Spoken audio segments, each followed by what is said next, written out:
conocernos, nos reconocemos, nos dice Nicolás Guillem. Y sin conocernos, voy a contarles una historia de mi infancia. Cuando yo tenía 5 años, mis papás en Navidad me regalaron una muñeca Barbie, que cumplía con todos los patrones estéticos de belleza. Esta muñeca tenía la piel blanca, el cabello rubio y los ojos claros.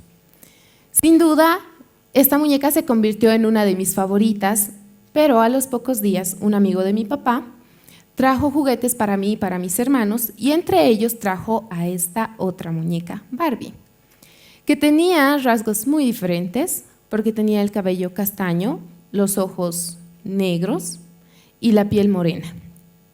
Mi papá la tomó y me la entregó, muy seguro de que iba a gustarme igual que la otra muñeca. Sin embargo, para mí fue una muñeca y la puse en un rincón sin darle mucha importancia.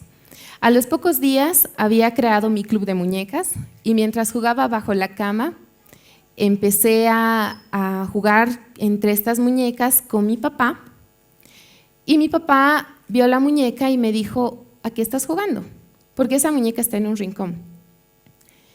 Entonces yo le dije: bueno, lo que pasa es que en este juego esta muñeca es la empleada. Y mi papá se quedó viendo y me dijo: ¿y por qué es la empleada? Porque es fea y es sucia. Y mi papá preguntó: ¿pero y por qué es fea y sucia? Entonces yo le dije: porque es negra. Mi papá guardó silencio y obviamente, sin darme cuenta, yo lo había lastimado, porque mi papá era un hombre de chocolate. Mi papá era un hombre de Chicaloma, afroboliviano, así que entenderán cómo fue complicado ese momento.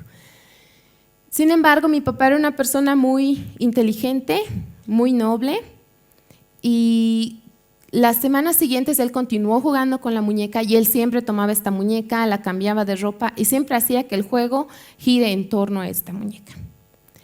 Y sin conocernos, muchos nos reconocemos con esa niña. Con el paso del tiempo, esta niña creció y pasó por un proceso de identidad. Para este proceso ocurrieron una serie de eventos que ayudaron a construirla. Uno de estos eventos fue una fotografía que fue tomada para una revista que iba a salir a nivel nacional, con un afro setentero increíble, del que no me sentía nada orgullosa. De hecho, no quería que salga la revista. Temía mucho los comentarios de burla que podrían haber, y sin embargo fue todo lo contrario. Fue como el primer paso de aceptarme. El siguiente evento fue una charla con una antropóloga llamada Sheila Walker. Ella es afrodescendiente norteamericana, que nos presentaba un libro que se llamaba Conocernos desde adentro. Este libro hablaba acerca de la cultura afro-latinoamericana, entre ella hablaba de la cultura afroboliviana. A mí me sorprendió porque la verdad nunca había visto una mujer tan orgullosa. Entró a la sala con un porte increíble, feliz de sentirse afrodescendiente. Entonces, cuando acabó la charla, yo me acerqué a preguntarle y a presentarme también, porque ella sabía tanto acerca de la cultura afroboliviana y yo como afrodescendiente no, de hecho no me interesaba mucho. Hasta que en ese momento ella me dijo una frase que se quedó dando vueltas en mi cabeza durante meses y años, ¿no? Esta frase fue, cuando yo le dije soy artista, me dijo: tienes en tus manos una herramienta muy fuerte con la que puedes contar tu historia, la historia de tu cultura, pero para eso tienes que empezar a leer, empezar a conocer más acerca de tu cultura, para poder transmitir esto a través de tu arte. La frase se quedó en mi cabeza por días y cuando llegué a casa le conté a mi papá y le dije: papi, ¿sabías que los afros han hecho esto? ¿Sabías que los afros vienen de tal lugar? ¿Sabías? Entonces quedé tan envuelta con el tema en la cabeza que a la semana siguiente en la universidad empecé a revisar todos los libros que hablaran de lo que era arte africano. Sin embargo, encontré muy pocos libros, de hecho solo 2, en los que hablaba un poco de lo que era el arte africano, Y eso me llamó mucho la atención porque las referencias que teníamos eran totalmente europeas, donde los protagonistas en definitiva no eran afros. Y igual se quedó ahí ese pensamiento. Entre esta búsqueda encontré una tesis en la carrera que hablaba acerca de la identidad afro y un proyecto que hablaba de empezar a pintar en las comunidades el paisaje, pero no hablaba de pintar a las personas que habitan en este paisaje, es decir, en el sector de los yungas.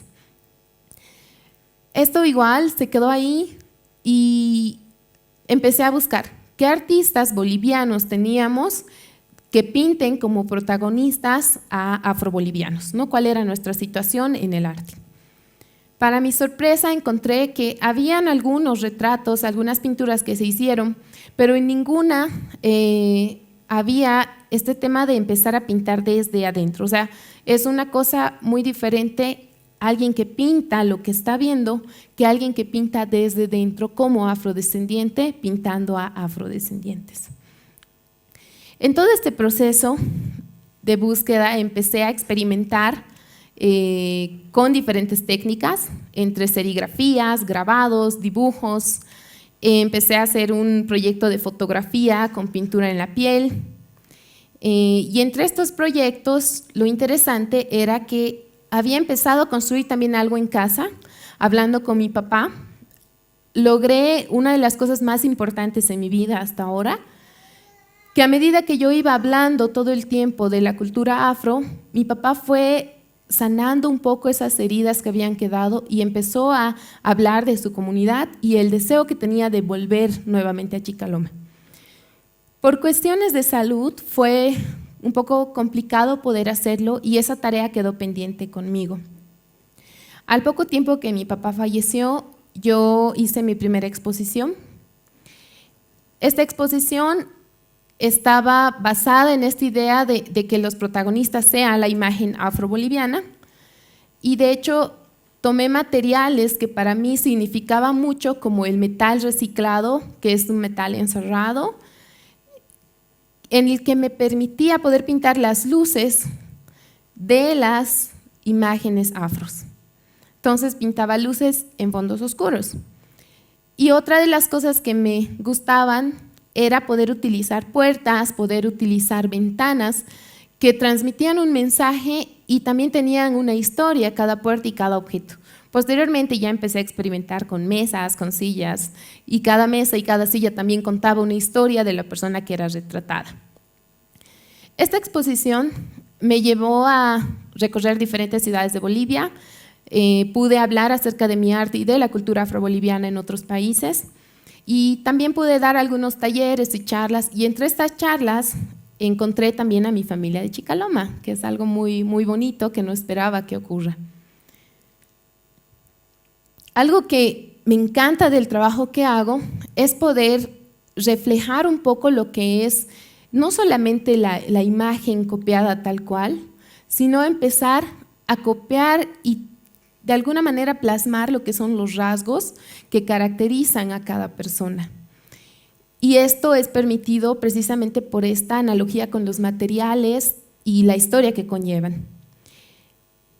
Entre estos retratos, pinté en una ocasión a una de las tías de Chicaloma, que se llama Martina Barra, y me encantó su historia porque era una mujer muy luchadora, con mucha energía, y que siempre decía que uno tiene que luchar desde donde está y nunca dejes de estudiar.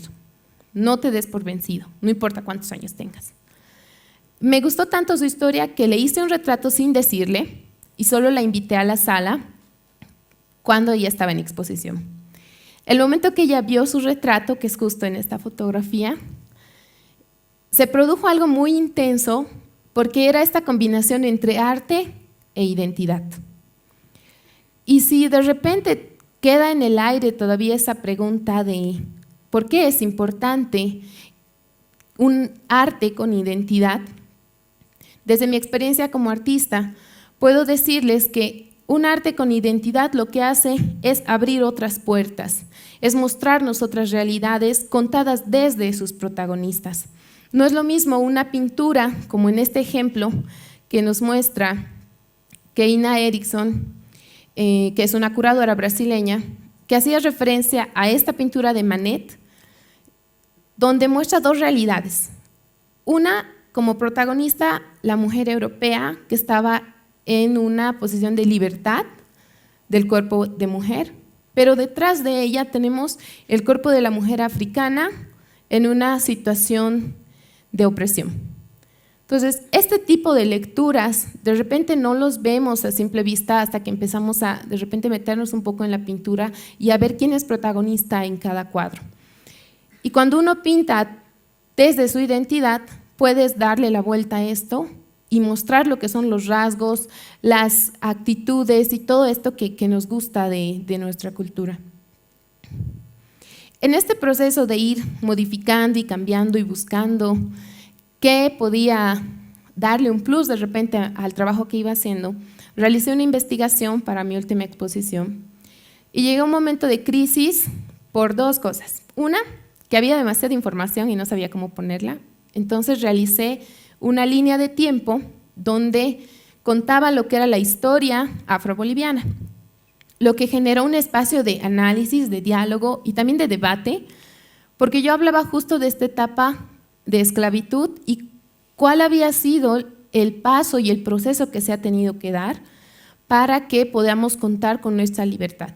Si bien en la Constitución a partir de 1825 se habla de una libertad, la verdad es que recién en la Revolución de 1952 tenemos el fin de la opresión o de estos abusos que se vivían dando en las haciendas.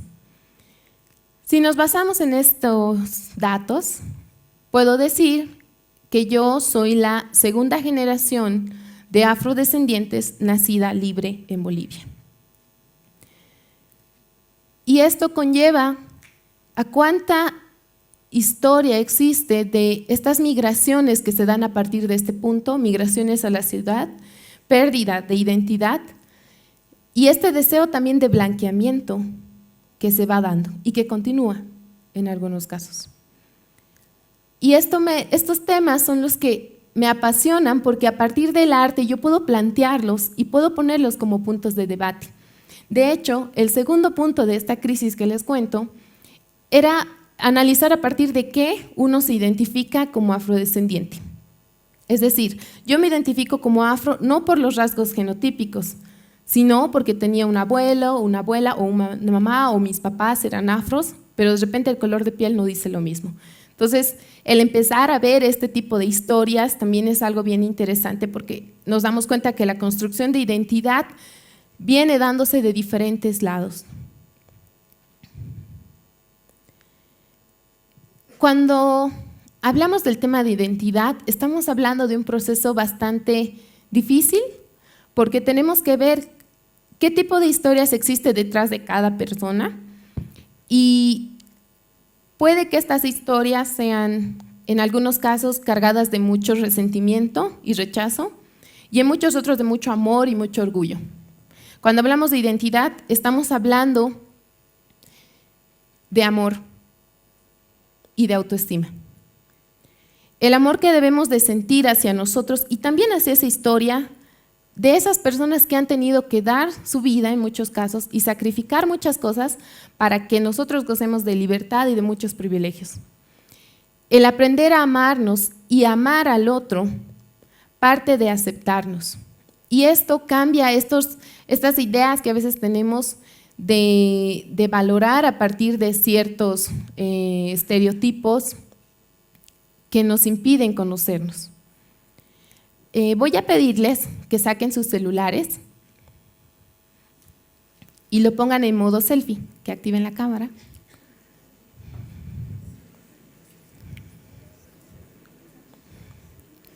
Muy bien. Tómense un momento para ver a la persona que aparece en la pantalla. Ahora, ¿a quién ven en la pantalla?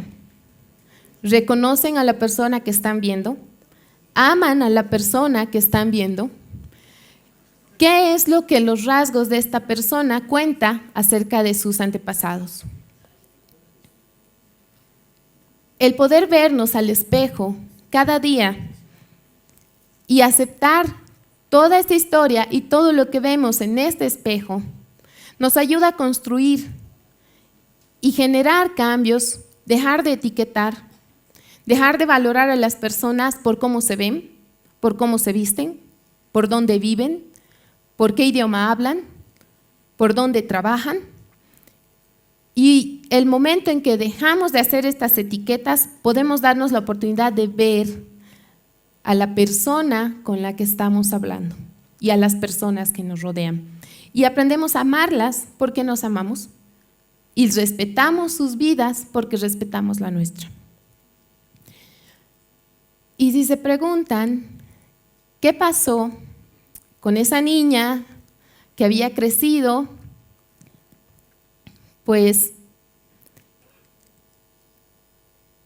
les cuento que sin conocernos nos reconocemos. Y un día esa niña encontró una caja mientras buscaban cosas con su papá. Encontró aquella muñeca, esa muñeca a la que había dejado de lado durante tantos años. Lo que hice al ver la muñeca fue abrazar a mi papá. Lo abracé y le dije lo mucho que sentía las cosas que había dicho, porque en realidad no era consciente que al rechazar a esta muñeca me rechazaba a mí y también lo rechazaba a él. Mi papá me abrazó muy fuerte y me dijo que el tema de identidad para él nunca había sido importante y de hecho lo evitaba porque no sabía cómo hablar de esto, y que el momento en que yo empecé a buscar construir mi identidad y empezar a aceptarme, él también empezó a hacer este trabajo con él. Y llegó un momento en el que tanto mi papá como yo nos reconocimos orgullosamente como afrobolivianos. Muchas gracias.